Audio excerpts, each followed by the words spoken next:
Hello दोस्तों, उम्मीद करता हूँ आप लोग सब ठीक हो गए। मेरा नाम उस्मान है और आप लोग देख रहे हैं एनिमे रैंक्स। तो यार ले आयो किसी एक के लिए नहीं बल्कि तुम सब के लिए किनिची द माइटिएस्ट डिसाइपल की एपिसोड नंबर 2। मैं आप सबको बता दूं, हमारी वीडियो की लेंथ और ड्यूरेशन आपके लाइक और कमेंट पे डिपेंड करती है। जितने लाइक और कमेंट होंगे उतनी ही अगली वीडियो लंबी होगी। तो चलो यार अब शुरू करते हैं। हमारी एपिसोड की शुरुआत में हमें बताया जाता है कि किनिची ने चाहे जरूर सकुबा को हरा दिया, पर अब इसका हरगिज ये मतलब नहीं है कि किनिची पूरे तरीके से महफूज हो गया। कि किनिची को क्या मालूम कि उसने सकुबा को डिफीट करके आखिर कौन से दलदल में पैर रख डाला है। कि सकुबा हम सबको मालूम है कि सिटी की सबसे बड़ी गैंग के लिए काम करता होता है। तो रैग्नारोक के बंदे को डिफीट करने की वजह से रैग्नारोक की पूरी गैंग किनिची के पीछे हाथ धो के पड़ जाती है। अब जो रैग्नारोक की हेड होती है किनिची के पीछे 3 पावरफुल बंदों को बेचती है और उनके अंडर भी काफी ज्यादा चमचे होते हैं। और ऊपर से नेजिमा किनिची के जख्मों पे और भी नमक छिड़कने का काम कर रहा होता है कि उसने ये न्यूज फैलाई होती है कि किनिची ने सकुबा को डिफीट कर दिया, जो कि रैग्नारोक का भी मेंबर है। और इसी बात पर किनिची को नेजिमा पे काफी ज्यादा गुस्सा आ रहा होता है, पर नेजिमा उसे उन्हीं 3 बंदों के बारे में बताता है जो कि रैग्नारोक के काफी ज्यादा पावरफुल बंदे हैं। अब वो तुम्हारी तलाश में है। किनिची यहाँ तक उन तीनों को छुपके से करीबी में भी देखता है, जो कि उसका पीछा करते करते इस स्कूल में भी पहुंचे होते हैं। उनके पावर के जलवे को देख के किनिची के पैरों तले जमीन खिसक जाती है। यहाँ तक नेजिमा किनिची को वार्न भी करता है कि वो मेंबर्स काफी ज्यादा है, यहाँ तक पूरे शायद से टाउन में भी फैले हो और आधी से ज्यादा मुश्किलात तो यहाँ पे नेजिमा ने किनिची के लिए खड़ी की होती है। पर इसके बावजूद भी नेजिमा यूं रिएक्ट कर रहा होता है जैसे कि वो किनिची का काफी ज्यादा पुराना बचपन का यार है। और असल में नेजिमा उसका बचपन का यार नहीं बल्कि बचपन से उसे बुली करता आ रहा है। अब चूंकि किनिची इतना ज्यादा पावरफुल हो चुका है तो नेजिमा चाह के भी उसका कुछ बिगाड़ नहीं सकता। लेकिन किनिची को यह बात भी मालूम है कि वो रैग्नारोक के बंदों से लड़ने के लिए तैयार नहीं है। इसी बात का डर और खौफ उसके दिल में बैठ जाता है। यहाँ तक तो वो अपने डोजो में भी सही तरीके से ट्रेनिंग पे फोकस नहीं कर पा रहा होता। और यही बात डोजो का हर एक मास्टर नोटिस करता है और वो लोग आपस में डिसाइड करते हैं कि इसका तो चलता रहा तो किनिची तो जल्दी उन गैंग मेंबर से पिट के आएगा। उसकी हिम्मत बढ़ाने के लिए उनका ध्यान मियो पे पड़ता है और उनके दिमाग में एक खतरनाक किस्म का आइडिया आता है। इसी वजह से सारे के सारे मास्टर किनिची के पास अगले सीन में आके कहने लगते हैं, देखो किनिची, हमने तुम्हारे और मियो के लिए मूवी की टिकट बाय किया है। तो हम लोग सोच रहे थे कि तुम और मियो अगली संडे में एक छोटी सी डेट पे जाओ। मियो चूंकि किसी के साथ इस तरह की जगह पे घूमने नहीं गई होती तो मियो भी यहाँ पे हाँ कह देती है। जो सुन के तो किनिची खुशी के मारे पागल होता चला जा रहा होता है। अब बस किनिची को संडे का वेट करना है। और मैं बता दूं, इतने डेज में किनिची ने स्कूल में एक गार्डनिंग क्लब को भी ज्वाइन किया होता है, जहाँ पे वो एक लड़की के साथ मिलकर काफी मेहनत से इन फ्लावर्स वगैरह का ख्याल रखता होता है। यूं ही हमें दिखाया जाता है ट्रेनिंग करते करते फाइनली एक हफ्ता गुजर जाता है और संडे आ ही जाता है। मियो और किनिची अपनी छोटी सी डेट पे निकल जाते हैं, पर यह क्या हम देख पाते हैं। और किनिची की डेट पे निकलते सारे उन सारे के सारे मास्टर्स के चेहरों पे एक कातिलाना सी मुस्कुराहट सी होती है। किनिची और मियो अगले सीन में हमें दिखाया जाता है ट्रेन में जूझू सफर कर रहे होते हैं कि यहाँ तक उन्हें ट्रेन में नेजिमा भी मिलता है। इस पर मजबूरन अगले स्टेशन में किनिची को इस ट्रेन को छोड़ना पड़ता है। अगले स्टेशन में किनिची और मियो जूजू मूवी देखने के लिए पहुंचते हैं। तो किनिची मूवी थिएटर के बाहर भी यहाँ तक नेजिमा को पाता है। ये देख के किनिची के पैरों तले जमीन खिसक जाती है। क्या कर इससे कैसे मालूम कि मैं यहाँ पे मूवी देखने आ रहा हूँ। अलबत्ता हमें मालूम पड़ता है मियो काफी ज्यादा एक्साइटेड होती है मूवी के लिए।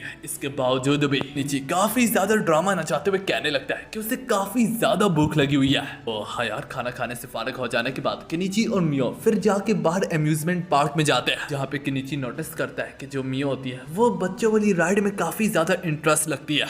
तो किनिची के पूछने पे मियो से बताती है कि वो बचपन से ही ट्रेनिंग में इतनी ज्यादा बिजी हुआ करती थी कि उसे नॉर्मल बच्चों की तरह अपनी जिंदगी गुजारने का वक्त ही नहीं मिला। जो सुन के किनिची उसका हाथ पकड़ के उसे राइडिंग की ओर ले जाते हुए कहने लगता है, याद रखो मियो, किसी काम के लिए भी देर नहीं होती। अगर तुमने करना है तो किया करो, बस सिर्फ और सिर्फ अपने मन की सुना करो। जिसके बाद मियो और किनिची राइड को एंजॉय करने लगते हैं। इसके साथ ही साथ इनकी डेट काफी ज्यादा स्मूथ जारी होती है। इसके बाद मियो कहने लगती है, क्योंकि तुमने ही मुझे कहा था कि अपने मन की सुनो, तो मेरा मूवी देखने का काफी काफी ज्यादा मन कर रहा है। अब केनिची को मालूम होता है कि अगर वो थिएटर गया तो उसे निजिमा से मिलना पड़ेगा, पर इसके बावजूद भी वो पीछे नहीं हट सकता क्योंकि उसने मियो को खुद कहा था कि तुम सिर्फ अपने मन की सुना करो और किसी चीज की नहीं। के रास्ते में केनिची और मियो निजिमा को रैग्नारॉक के मेंबर से मार खाते हुए देखता है, जहाँ पे रैग्नारॉक के बंदे उसे मारते हुए कह रहे होते हैं कि हमने तुम्हें केनिची के साथ देखा था, अब बताओ आखिर कहाँ पे है वो। जिस पर केनिची शुरू में तो उसकी मदद करने से काफी ज्यादा हिचकिचा रहा होता है कि वहीं पे केनिची को याद आने लगता है कि उसने ये इरादा किया था कि जब वो स्ट्रॉन्ग हो जाएगा तो वो लोगों को बुली करने के बजाय उन्हें बचाया करेगा। ये सोच के केनिची उनकी तरफ बढ़ते हुए कहने लगता है, तुम जिस बंदे को ढूंढ रहे हो वो कोई और नहीं बल्कि मैं ही हूँ। इसी बीच में उन गुंडों में से जो सबसे स्ट्रॉन्गेस्ट गुंडा होता है वो फौरन से केनिची पे टूट पड़ता है और इससे पहले वो केनिची को छू भी पाता, इससे कई गुना ज्यादा तेजी से केनिची तब तक अपना वार कर भी चुका होता है। बाकी जो दो बचे कुछ गुंडे थे उन्हें मियो ने ही टपका दिया होता है एक ही लम्हे में। उसके बाद निजिमा उठने के बाद फिर से अपनी ट्रैश टॉक करना जारी रखता है। वो उन गुंडों से कहने लगता है, रैग्नारॉक के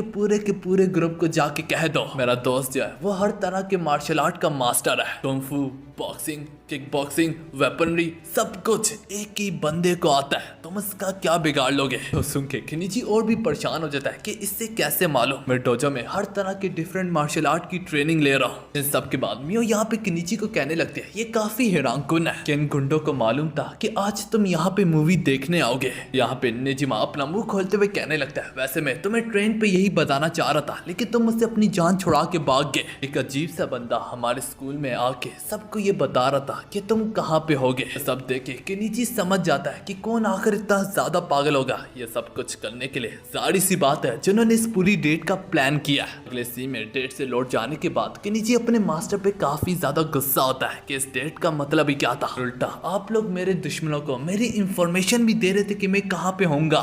सकाकी केनिची को बताता है, भाई इसका गलत मतलब ना लो, हमने जो कुछ भी किया तुम्हारे बेहतरी के लिए किया ताकि तुम स्ट्रॉन्ग हो सको, तुम्हारी हिम्मत बढ़ सके। सकाकी उससे कहता है कि तुम तो बस उनसे भागते रह रहे थे कि हम सबको पता है कि भागना किसी चीज का हल नहीं होता, तुम्हें एक ना एक दिन तो उससे लड़ना ही है, तो हमने तुम्हारी आज उनसे लड़वाई करवा दी। सकाकी उससे कहने लगता है, तुम्हें हर वक्त लड़ाई के लिए रेडी रहना चाहिए क्योंकि वो लोग तुम पे किसी भी वक्त हमला कर सकते हैं। मियो का ग्रैंडफादर हायातो भी केनिची से यही कहता है, तुम जब एक से लड़ोगे तो जाहिर सी बात है 100 और तुमसे लड़ने आएंगे क्योंकि तुम एक मर्द हो। पावरफुल बंदा पावरफुल बंदे से ही टक्कर लेता है, तुम्हारी लड़ाई तब तक नहीं रुक सकती जब तक तुम ये साबित ना कर दो कि वो तुम्हें छू भी नहीं सकते। हायातो केनिची से पूछने लगता है, मैंने तो समझा था तुम ये इरादा कर चुके हो कि तुम इन बुलीज वगैरह से नहीं भागोगे, मेरे बच्चे इस बात को सच करके दिखाओ। और कहानी उन्हीं 3 स्ट्रॉन्ग रैग्नारॉक के बंदों पे जाती है और यहाँ पे हमें मालूम पड़ता है जो कि इन्हीं तीनों में से सबसे ज्यादा स्ट्रॉन्ग होता है वो यहाँ तक फॉर्मर बॉक्सर भी रह चुका है और मैं बता दूं वो काफी ज्यादा स्ट्रॉन्ग है। ऐसे बॉक्सिंग से याद आया, अगर अभी भी किसी ने हाजिमे नो ईप्पो नहीं देखे तो जाके एक बार जरूर चेकआउट करना, मजा आ जाएगा।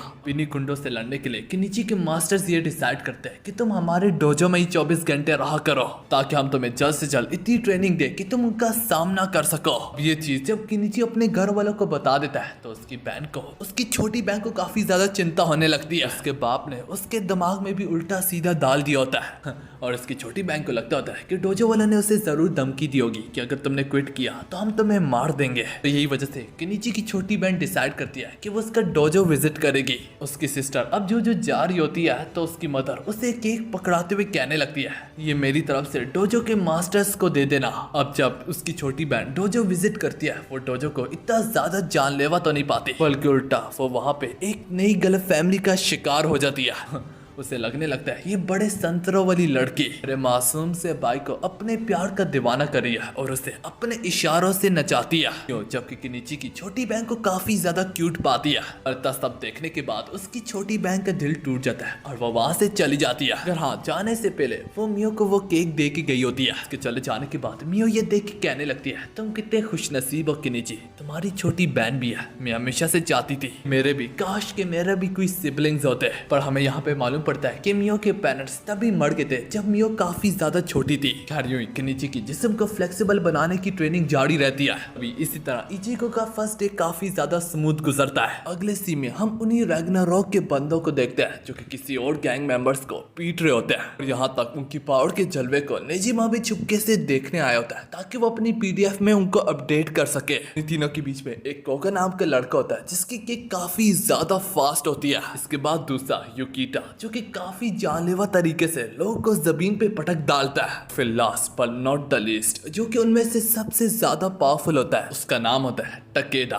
एक वक्त में बॉक्सर हुआ करता था और उसके पंचेस में काफी ज्यादा पावर है और फाइट के पूरे तरीके से खत्म हो जाने से पहले पहले निजिमा यहाँ से खिसक लेता है और ये सारी की सारी क़यामत केनिची के पीछे हाथ धो की पड़ी हुई है। केनिची जो कि अगले सीन में अपने गार्डनिंग क्लब में छुप के बैठा होता है। हम देख पाते हैं वो अपने क्लब मेंबर के साथ बड़ी खूबसूरती से और बड़े प्यार से इन पौधों का ख्याल रखते हैं, इन्हें पानी देते हैं और ऐसी जगह पे केनिची को उसके दुश्मन ज्यादातर ढूंढने नहीं आते। ये लड़की यहाँ पे केनिची से पूछने लगती है, वैसे तुम जैसा लड़का इस गार्डनिंग क्लब में करता ही क्या है, क्योंकि अफवाहें तो इतनी ज्यादा फैली हुई है कि तुम इस पूरे स्कूल के सबसे स्ट्रॉन्गेस्ट लड़के हो। इससे यही मालूम पड़ता है कि निजिमा ने केनिची के बारे में काफी ज्यादा अफवाहें फैला रखी है। उसे सी में सकाकी केनिची को बेसिक स्टैंड सिखा होता है, सबसे पहले पंच को थ्रो करने के लिए, ताकि ज्यादा से ज्यादा इफेक्टिव पंच को थ्रो कर सको। वो उसे सिखाते दौरान कहने लगता है, सबसे पहला पंच तुमने ही हर हालत में थ्रो करना है, इसके लिए तुम अपने स्ट्राइकिंग फिस्ट से अपने गार्ड को अप रखोगे, हमारे टांगों के बीच में ज्यादा फासला ना हो और फिर इसी तरह एक खतरनाक किस्म का पंच थ्रो करोगे। केनिची कंप्लेन करते हुए कहने लगता है, बहाने मत करो, तुम्हारे और मेरे बीच में मसल पावर का बहुत बड़ा गैप है। तो अपने पॉइंट को प्रूफ करने के लिए सकाकी मियो को बुलाता है और मियो की मास मसल केनिची से काफी ज्यादा कम है, सिवाय उसके बूब्स को छोड़ के। अरे यार हम देख पाते हैं मियो इसी बेसिक स्टैंस के कारण 6 से ज्यादा हमले करती है, वो भी एक ही लम्हे में। इसके बाद सकाकी केनिची को मजीद बताता है, कराटे में एक चीज नहाते होती है जो कि तुम्हारी मसल स्ट्रेंथ पे डिपेंड करती है, फिर सेकंड श्योरिटी जो कि तुम्हारी स्पीड पे डिपेंड करती है। तो मैं रिकमेंड करूंगा कि तुम दोनों के दोनों सीखो ताकि तुम सबसे स्ट्रॉन्गेस्ट मार्शल आर्टिस्ट खिला सको।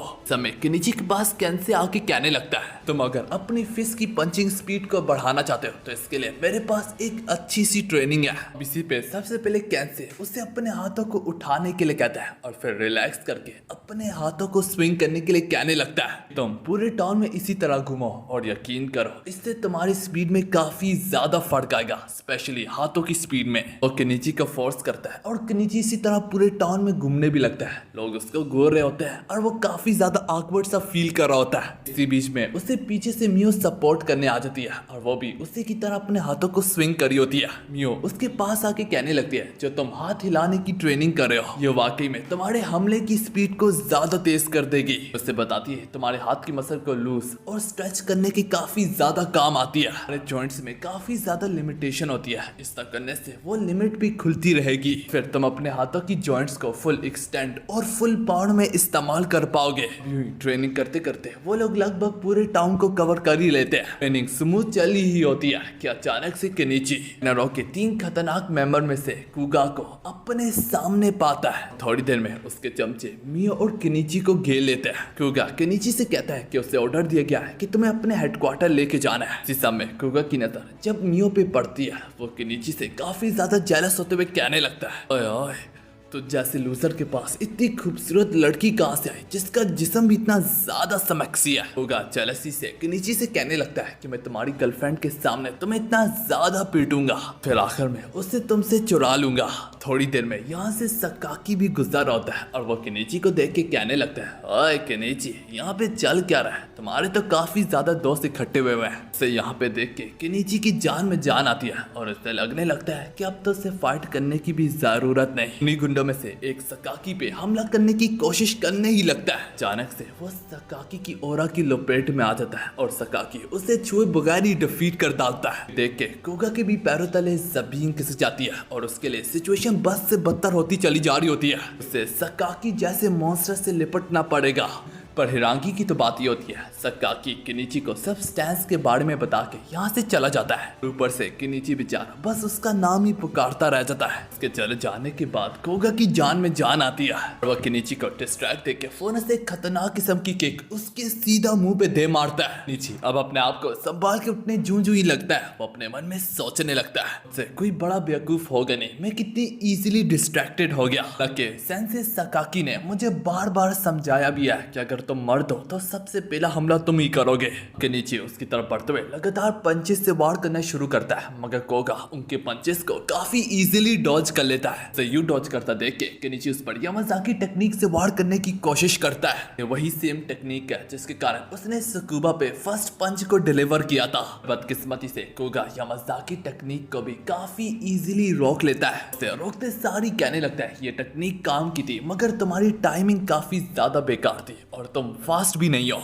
कोगा की किक की स्पीड काफी ज्यादा फास्ट, एक्यूरेट और प्रिसाइज है। इसी के साथ कोगा एक और खतरनाक किस्म की लाश से केनिची को उड़ा के फेंकता है। यहीं पे केनिची को कैंसे मा सेंसे की टेक्निक याद आने लगती है। इसके कारण तुम अपने हाथों को काफी ज्यादा स्ट्रेच आउट और अपनी रेंज को बढ़ा सकते हो। बस इसी तरह दोनों के दोनों एक दूसरे पे टूट पड़ते हैं, जहाँ पे केनिची अपनी पूरी बॉडी को रिलैक्स करते हुए, अपने हाथों को रिलैक्स करते हुए फिर टूट पड़ता है। और यूं ही हम देख पाते हैं दोनों ने एक साथ अपने अपने हमलों को थ्रो किया होता है। देख पाते हैं कोगा तो अपना वार केनिची के मुंह पे करने में कामयाब हुआ होता है, और जहां तक केनिची के मुक्के की बात है उससे भी कोगा ने आसानी से डॉज कर लिया होता है। अरे यार ऐसा तो सिर्फ कोगा ने सोचा रखा होता है। जब कोगा अपना पहला कदम इसके बाद लेता ही है तब कहीं जाके उसे एहसास होता है कि हाँ यार, कोगा अपने पूरे तरीके से अपने जिस्म के बैलेंस को खो चुका होता है। वो ठीक से खड़ा भी नहीं हो पा रहा होता। से मालूम पड़ता है कि केनिची का हमला काफी ज्यादा शार्प था, जो कि उसके ब्रेन तक उसको शिवलिंग कर रहा है। केनिची ने यह हमला उसकी चिन पे किया होता है, और चिन पे हमला मैं आप लोगों को काफी बार एक्सप्लेन कर भी चुका हूँ, हाजिमे नो इप्पो में भी और बाकी में भी। कोगा में हिम्मत ना होती कि वो अपने पैर को भी हिला पाता। उसके पैरों तले जमीन खिसक जाती है, वो काफी ज्यादा डर जाता है। और जब वो अपने चमचे को ऑर्डर देता है कि केनिची पे टूट पड़ो, तो तब कहीं जाके उसे मालूम पड़ता है कि मियो ने उसके सारे के सारे चूचों को ठिकाने लगा दिया, वो भी सिर्फ और सिर्फ एक ही झटके में। वो यहाँ तक मियो को केनिची से भी ज्यादा खतरनाक पाता है। तो मालूम पड़ता है कि फाइनली उसके पैर दोबारा से काम करना शुरू हो गया है। पर अब उसकी मजाल ना होती कि वो मियो जैसी लड़की के होते हुए केनिची से पंगा ले। वो उल्टे कदम यहाँ से भाग निकलता है। वो जाते जाते मियो को मॉन्स्टर कह के जाता है। और चाहे जरूर मियो बाहर से स्ट्रॉन्ग है, लेकिन अंदर से वो हर लड़की की तरह काफी ज्यादा सेंसिटिव है। इसी बात को सुन के मियो वहीं पे बैठ के रोने लगती है। केनिची उसको अपना शोल्डर पेश करते हुए कहने लगता है, मेरे ख्याल में वो तुम्हें शायद से फेरी बुलाना चाह रहा था, मगर बेचारा इतना ज्यादा डरा हुआ था उसके मुंह से मॉन्स्टर निकल गया। अब अगले सीन में केनिची रियोजम्पाकू वापस लौट आया होता है, सही और सलामत। अब आकी सामने केनिची को टैकल और ग्रैपलिंग की टेक्निक्स वगैरह सिखा रहा होता है। अगले सीन में केनिची जब लौट के अपने क्लब वापस जाता है तो उसके पैरों तले जमीन खिसक जाती है। कि जब वो अपने गार्डनिंग क्लब में एंटर ही करता है, वो सारे के सारे गमलों को टूटा हुआ पाता है, सारे के सारे फ्लावर्स को पूरे तरीके से बिगड़ा हुआ पाता है। इसका जिम्मेदार कोई और नहीं बल्कि दाइमंजी होता है। दाइमंजी ने इसके साथ ही साथ उसकी क्लब मेंबर इजुमी को भी पकड़ा होता है। दाइमंजी केनिची के साथ रीमैच के लिए आया होता है, पर ये सब देख के केनिची को काफी ज्यादा तप चढ़ती है। वो उसे कहने लगता है, इजुमी को जाने दो और अपनी मौत का मजा चख लो।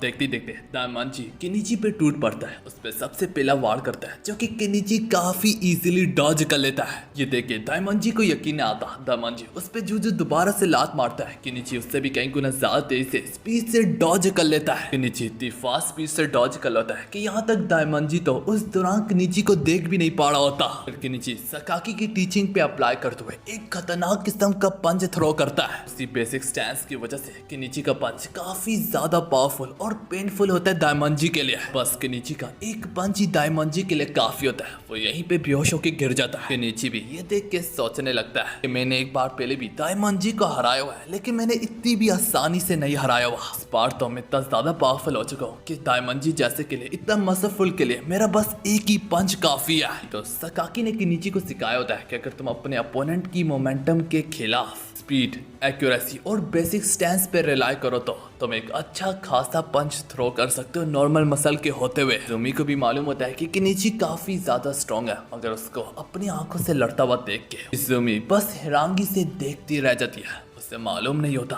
कि केनिची इतने बड़े जिस्मों वालों को सिर्फ एक पंच से हरा सकता है। के बाद केनिची की आंखों में आंसू बढ़ाते हैं और वो इजुमी से माफी मांगते हुए कहने लगता है, ये उसकी गलती है, इसकी वजह से पूरे क्लब के फ्लावर्स खराब हो गए जो कि उसने और तुमने इतनी मेहनत से उगाए। जैसे इतने पावरफुल शख्स को इतनी कीमती चीज के लिए परवाह करता देख के इजुमी यहाँ पे ब्लश करने लगती है। इजुमी यहाँ पे केनिची को काफी ज्यादा कूल पाती है।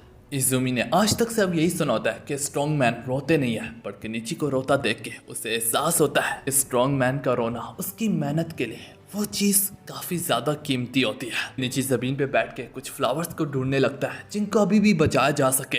यहाँ तक कि निची अपने एक एक फ्लावर के लिए काफी ज्यादा खुश हो रहा होता है। यहाँ तक वो एक ऐसे फ्लावर को भी पाता है जो कि पहले काफी ज्यादा स्लो उग रहा था। स्लो उगने की वजह से उसका ऑर्चिड काफी ज्यादा मोटा होता है। अब ऐसी सख्त सिचुएशन में वो दूसरी फ्लावर्स के मुताबिक अच्छे तरीके से ग्रो कर रहा होता है कि उसके स्लो ग्रो करने की वजह से उसका ऑर्चिड और फ्लावर से ज्यादा मजबूत होता है। देख के किनिची को एक नई उम्मीद दिखती है और उसे यकीन आता है जो स्लो ग्रो करता है वो असल में ज्यादा पावरफुल होता है। चीज किनिची को काफी ज्यादा मोटिवेशन देती है और वो अपनी ट्रेनिंग पे और भी काफी ज्यादा टाइम स्पेंड करने लगता है। इसी के साथ हमारी ये वाली एपिसोड यहाँ पे खत्म होती है।